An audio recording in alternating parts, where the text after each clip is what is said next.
So the next topic is molecular orbital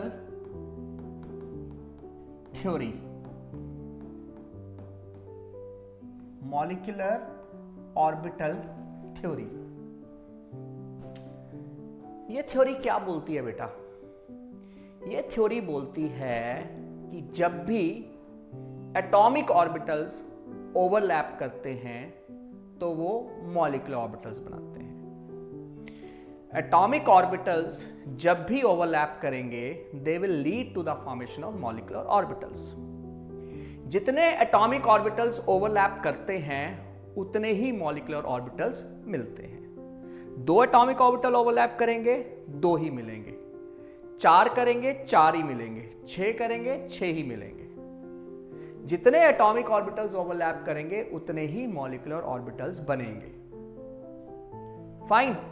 और उनमें से आधे जो होते हैं उनकी एनर्जी कम होती है और बाकी आधों की एनर्जी ज्यादा होती है। जिनकी एनर्जी कम होती है उनको बॉन्डिंग मॉलिक्यूलर ऑर्बिटल बोलते हैं और जिनकी एनर्जी ज्यादा होती है उनको हम एंटी बॉन्डिंग मॉलिक्यूलर ऑर्बिटल बोलते हैं। जिनकी एनर्जी कम होती है वो स्टेबल होते हैं, उनको बोलते हैं बॉन्डिंग मॉलिक्यूलर ऑर्बिटल, और जिनकी एनर्जी ज्यादा होती है वो अनस्टेबल होते हैं, एनर्जी ज्यादा है इसलिए उनको एंटी बॉन्डिंग मॉलिक्यूलर बोलते हैं। ठीक है, फाइन। तो मैं सीधे मॉलिक्यूलर ऑर्बिटल डायग्राम के ऊपर आ जा रहा हूं कि मॉलिक्यूलर ऑर्बिटल डायग्राम ड्रॉ कैसे करते हैं। जैसे एक सिंपल सी एग्जांपल लेते हैं हम हाइड्रोजन का मॉलिक्यूल। तो हाइड्रोजन के मॉलिक्यूल में एक हाइड्रोजन का एटम और दूसरा हाइड्रोजन का एटम। ऑब्वियसली इसकी कॉन्फ़िगरेशन 1s1 यानी कि एक ऑर्बिटल जिसके पास एक इलेक्ट्रॉन है। इसकी कॉन्फ़िगरेशन 1s1 यानी कि एक ऑर्बिटल जिसकी एनर्जी जिसके पास एक इलेक्ट्रॉन है। ये इस तरफ को एनर्जी इंक्रीज करती है। ठीक है, फाइन। तो ये कॉन्फ़िगरेशन है 1s1, जो कॉन्फ़िगरेशन है वो मैंने ड्रॉ कर दी। और इसी 1s1 कॉन्फ़िगरेशन के बाद मैंने इसका जो एटॉमिक ऑर्बिटल है वो मैंने यहाँ पे ड्रॉ किया, जिसके पास एक इलेक्ट्रॉन है, और दूसरा एटॉमिक ऑर्बिटल जिसके पास एक इलेक्ट्रॉन है। इस हाइड्रोजन का यहाँ पे, इस हाइड्रोजन का यहाँ पे, ये दोनों आए। जब इन्होंने ओवरलैप किया तो एक की एनर्जी बढ़ गई और एक की एनर्जी कम होगी। जिसकी एनर्जी बढ़ गई वो ऊपर लिख दिया, जिसकी एनर्जी कम हुई वो नीचे लिख दिया। और क्योंकि s ऑर्बिटल है, why s orbital spherically symmetrical होता है। s ऑर्बिटल क्या होता है? स्फेरिकली सिमेट्रिकल होता है। तो वो कौन सी ओवरलैप करेगा? End to end overlap. ठीक है, फाइन।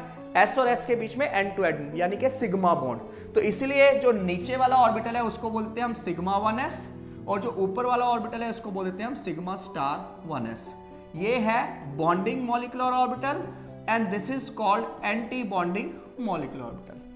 तो हाइड्रोजन का, एक हाइड्रोजन का 1s1 दूसरे हाइड्रोजन के 1s1 के साथ ओवरलैप करता है, 2 मॉलिक्यूलर ऑर्बिटल बना रहा है, एक को 1s सिग्मा 1s और एक को सिग्मा 1s। ये स्टार है, ये एंटी बॉन्डिंग, जो स्टार नहीं है वो बॉन्डिंग।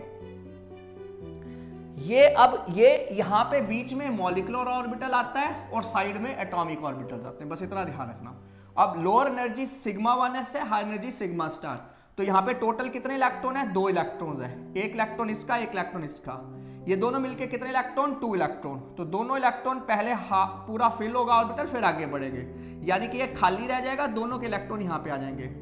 1s और 1s को मिला के 2 इलेक्ट्रॉन्स थे। इलेक्ट्रॉन्स की फिलिंग मॉलिक्यूलर ऑर्बिटल्स में उसी तरह करते हैं जैसे एटॉमिक ऑर्बिटल्स की करते हैं। पॉलीज एक्सक्लूजन प्रिंसिपल भी फॉलो होता है, और वाउस प्रिंसिपल भी फॉलो होता है, और हंस रूल भी फॉलो होता है। यानी कि पहले लो एनर्जी के ऑर्बिटल को फिल करेंगे, फिर हाई एनर्जी पे जाएंगे। जब तक कि पहला ऑर्बिटल फुल्ली फिल नहीं, पहली सबशेल फुल्ली फिल नहीं होगी, अगली सबशेल में मूव नहीं कर सकते। और एक ऑर्बिटल में मैक्सिमम 2 इलेक्ट्रॉन होते हैं। सेम, सारा का सारा सेम पैटर्न है, कोई चेंज नहीं करेगा। यानी कि जो एटॉमिक ऑर्बिटल में फिलिंग कर रहे हैं इलेक्ट्रॉन्स की, वही मॉलिक्यूलर ऑर्बिटल्स में हम इलेक्ट्रॉन्स की फिलिंग करेंगे, उसमें कोई चेंज नहीं आएगा। फाइन। अब इस केस में क्या हुआ? ये टोटल 2 इलेक्ट्रॉन है, तो मैंने सिग्मा यहाँ पे 2 इलेक्ट्रॉन लिख दिया। तो इसकी कॉन्फ़िगरेशन क्या आ जाएगी? It will be sigma 1s2। तो सबसे पहली चीज हम लिखते हैं electronic configuration which is this. दूसरी चीज लिखते हैं हम बॉन्ड ऑर्डर। बॉन्ड ऑर्डर क्या होता है? यानी कि कितने बॉन्ड्स बनाए गए हैं, कितने बॉन्ड्स बनाए गए हैं, that is called bond order. तो यहाँ पे बॉन्ड ऑर्डर कैलकुलेट करने के लिए फॉर्मूला होता है NB यानी कि number of bonding electrons minus Na यानी कि number of anti bonding electrons divided by 2। तो यहाँ पे बॉन्डिंग कितने हैं? 2, और एंटी बॉन्डिंग कितने हैं? 0, तो 2 - 0 डिवाइडेड बाय 2 यानी कि 1, बॉन्ड ऑर्डर 1 यानी कि सिंगल बॉन्ड। तो सबसे पहले हमने इलेक्ट्रॉनिक कन्फिगरेशन लिखी, सिग्मा 1s2 लिख दिया, ये कन्फिगरेशन फिल हो। फिर बॉन्ड ऑर्डर कैलकुलेट किया, बॉन्ड ऑर्डर के लिए कितने बॉन्डिंग इलेक्ट्रॉन्स हैं माइनस कितने एंटी बॉन्डिंग इलेक्ट्रॉन्स हैं। बॉन्डिंग इलेक्ट्रॉन्स कितने नजर आ रहे हैं? 2, तो मैंने यहां पे 2 लिख दिया।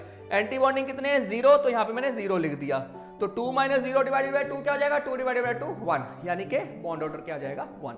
सो दैट इज हाउ हमें बॉन्ड ऑर्डर कैलकुलेट। इसमें एक बॉन्ड है, अगर मॉलिक्यूलर ऑर्बिटल में एक भी अनपेयर्ड इलेक्ट्रॉन नहीं नजर आता, अगर मॉलिक्यूलर ऑर्बिटल में एक भी अनपेयर्ड इलेक्ट्रॉन नहीं आता, तो इसका मतलब दिस कॉम्प्लेक्स इज डायामैग्नेटिक। अगर एक भी अनपेयर्ड आ गया then it is called paramagnetic. एक भी अनपेयर्ड नजर आ गया मॉलिक्यूलर एटॉमिक ऑर्बिटल में नहीं, मॉलिक्यूलर ऑर्बिटल्स में एक भी अनपेयर्ड आ जाता है then it means it is paramagnetic. तो इसको हम बोलेंगे paramagnetic. Fine, so this is about it, complete molecular orbital representation.